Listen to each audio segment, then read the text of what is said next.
hello everyone welcome back to my channel आको एटा नतुन video आपनाक सकलोके स्वागतम जनाइছো এই গৰমত আজি ভিডিওটো বনাব ওলাইছো পাকঘৰৰ পৰাই আৰম্ভ কৰিছো আলহী আহিব তাৰ বাবে খানা বনাব লাগে আৰু এয়া চাওকচোন মই চিকেন খিনি ফ্ৰাই কৰি আছো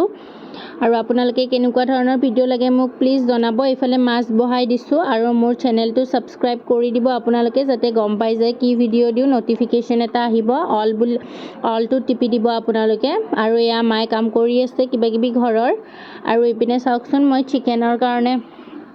পিয়াজ ভাজি আছো গৰম তেলত তেজপাত দিব লাগিব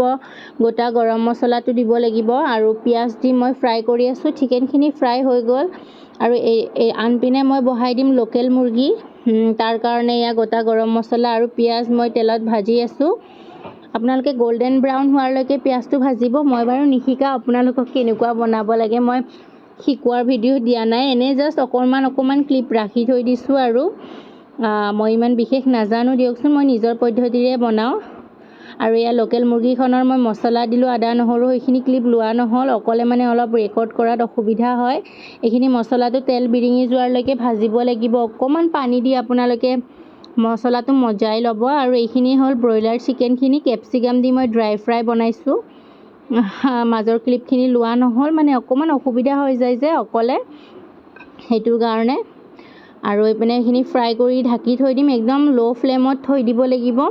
তেতিয়া ধুনিয়াকে অকমান পানী দিব লাগিব কিন্তু আৰু তেনেকে হৈ আছে এইখিনি লোকেল মুৰ্গীখিনিও মই মজাই আছো আৰু আপোনালোকে প্লিজ কমেন্ট কৰি জনাব মোৰ ভিডিওবোৰ চাই কেনেকুৱা লাগে আপোনালোকে তেতিয়াহে মই আগ্ৰহী হম আগলে ভিডিও বনাবৰ কাৰণে হেয়া মই মাংসটো তেল উলাই যোৱালৈকে ভাজি আছো তেলটো উলাই যায় যাতে তেতিয়াহে মই গৰম পানী ব্যৱহাৰ কৰিম মই কিন্তু প্ৰত্যেকখন সবজিতে গৰম পানী ব্যৱহাৰ কৰিছো আপোনালোকে ঠাণ্ডা পানীও ব্যৱহাৰ কৰিব পাৰে একো নাই আৰু ইয়া হাজবেন্ড আহিল মাজতে মই পৰঠা এখন বনাই দিলো ভুক লাগিছে বুলে আৰু ইয়া চাওকচোন মোৰ চিকেন ড্ৰাই ফ্ৰাইটো ৰেডি হৈ গল মই এনেকে হটকেছত খুমাই থৈ দিলো আৰু ইফালে মোৰ লোকেল মুৰ্গীখন অকমান জুলিয়াকে বনাইছো আলু দি জালুক দি পিনে আপোনালোকে এনেকে গৰম পানী দি উতলাই লাষ্টত অকমান জুলিয়া কৰিবও পাৰে আৰু ইফালে মই মাছ বহাই দিছো মাছ আজি মই ক্যাপসিকাম আৰু বিলাহীৰ সৈতে বনাম অকমান গ্ৰেভি টাইপত বনাম আৰু হেয়া মছলাটো ভুনি আছো ভুনি আৰু এয়া চাওকচোন মই গৰমত ঘামি জমি অৱস্থা নাই একেবাৰে আজি আপোনালোকক এয়া ৰেচিপি দেখাই আছো এয়া চাওকচোন লোকেল মুৰ্গীখন হৈ গল অকমান জুলিয়া ৰাখিছো আৰু ইফালে মই পনিৰটো ফ্ৰাই কৰি আছো কিউবকে কাটিছো সৰু সৰু কিউবকে কাটি কিনে আপোনালোকে পানী তেনেকে থৈ দিব জিকাই তেতিয়া মানে পনিৰটো হাৰ্ড হৈ নাযায় আৰু ধুনিয়া সফট হৈ থাকে আপোনালোকে বাৰু জানে প্ৰায় ভাগে কিন্তু মই এনে কলো আৰু আপোনালোকক মই যেনেকে পদ্ধতিত ৰাখিছো আৰু ইয়া মই মছলাটো ভাজি আছো ইয়াতে মই ব্যৱহাৰ কৰিছো কাজু আৰু বিলাহীৰ সৈতে অকমান মজাই লৈ মই মিক্সিত মাৰি লৈছিলো যেটো ভিডিও কৰা নহল আৰু অকমান এয়া গাখীৰ আৰু ফ্ৰেশ ক্ৰীমটো ইউজ কৰিছো তেতিয়া বহুত ক্ৰীমি হয় আৰু বহুত ৰিচ লাগে খাবলে আৰু এয়া কসুৰি মেথি মই পনিৰটো খাবলে বহুত ৰিচ লাগে ভাল লাগে আৰু কসুৰি মেথিটো দি দিলো এইখিনি মই কসুৰি মেথি এখন হাতেৰে দিব লগা হৈছে কসুৰি মেথি দিলে কিন্তু পনিৰত সবজিখন খসাই বহুত ধুনিয়া হয় আৰু পনিৰখন সকলোৱে কৈছে ধুনিয়া হোৱা বুলি আৰু অকমান গাখীৰ দি দিব আপোনালোকে আৰু ইয়া ৰেডি হৈ গল মোৰ পনিৰ এইখিনিও মানে মই এক্সট্ৰা এটা বাটিত থৈ ঢাকন মাৰি থৈ দিলো আৰু এইপিনে মই বনাই আছো কি জানেনে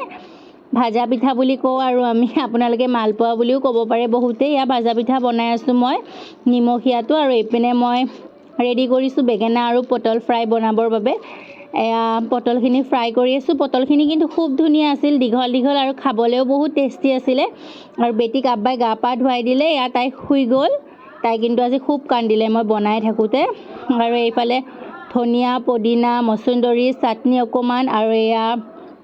নেমু টেঙা সকলোৰে প্ৰিয় আৰু এয়া মায়ে বনালে সালাডখন এয়া সালাড চাওকচোন কি ধুনিয়া সালাড বনাইছে মায়ে এইখিনি থৈ দিলো ঘৰটো ৰেডি কৰি দিলে ধুনিয়াকৈ সফা কৰি দিলে মায়ে আব্বাই আলহী অহানাই কাৰণে টিভি চাই আছে ৰখি আৰু বেগেনা ফ্ৰাই হৈ আছে মোৰ আৰু এইখিনি মোৰ ভাজা পিঠা ৰেডি হৈ গল আৰু এয়া ফ্ৰাইখিনিও ৰেডি হৈ গল এইপানে মই পাতি দিছোঁ পোলাওৰ কাৰণে মাংস ভাজিব এয়া অকণমান চেনি ব্যৱহাৰ কৰিব আপোনালোকে পোলাও ভাজোঁতে খুব ধুনীয়া হয় কালাৰটো আৰু পোলাও হৈ গ'ল এইখিনি ফ্ৰুটছ দিছিলোঁ আৰু এইখিনি ড্ৰেগন ফ্ৰুটছ